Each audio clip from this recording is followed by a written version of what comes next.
I think sometimes I do better at the beginning. And then the more I do it, the more I fuck it up. Okay, here we go. This is something I call Me and Mrs. Jones by Robert J. Berry.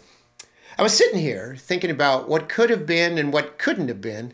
And I'm talking about Bengal cheerleader sex ed teacher Sarah Jones, if that indeed is her name. Now, it seems like the whole teacher-student sexual history is all the rage. And I ain't talking funeral for a friend. Some of these teachers are smoking.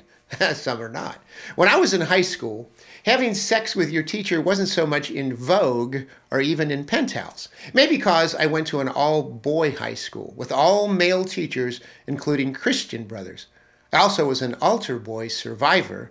I escaped untouched, unscathed. I gotta admit, a little part of me had to wonder, what's wrong with me? What, not cute? But enough about me. Back to Mrs. Jones. Here's the scenario. Cincinnati Bengal, in her little skimpy cheerleader outfit, she was a high school English teacher, actually, and I don't think she actually wore the little cheerleader outfit to school, but the word is she was good at getting the boys on the football team up for a big one. Know what I'm saying? Good for morale, and she was a giver. Give me an S, give me a T, give me a D, and what do you have? Yeah, STD. Well, that was there. What happens in the locker room stays in the locker room. She always left them something to remember. You know what I'm saying? In her English classroom, though, some of her required reading, she loved Dickens, A Tale of Two Titties, and Dostoevsky's Crime and Punishment. She spent a lot of time in the principal's office. Her mom was a principal and always covered her ass if she was to be disciplined. They were a team, quite the team. Mrs. Jones also didn't mind lending a hand with her boy's laptop. I almost forgot she sued thedirty.com for besmirching her reputation. Can you believe that? OMG. Jesus. I think I could benefit from a little private tutoring. You know what I'm saying? Mrs. Jones, give me a... No, never mind. You don't have to give me an STD. I don't. Thanks anyway.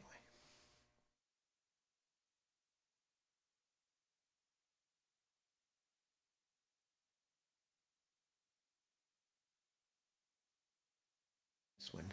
Okay. Now, if you go on and Google and you put Me and Mrs. Jones, let's see who was the artist on that. Billy Paul. There is a song like that. Have you ever heard of it? I've heard of it. I'm more familiar with the Counting Crows, Mr. Jones. Yeah, Mr. Tell Jones. each other fairy tales. Look at That the beautiful women. Look at it. How's that look? It's pretty. Oh, Sarah. Sarah Jones. Is that her name? Her name's Jones. She says her name's Jones. Mrs. Jones. Yeah. You go to the principal's office. Me and Mrs. Jones, we had a lot going on. That's those were the words, but that's not the real song. Because then, if I sang the real song, then we couldn't get the whatever it is, the monetization, Right. Couldn't get paid to eat butter bees. Yeah, that's right, boy.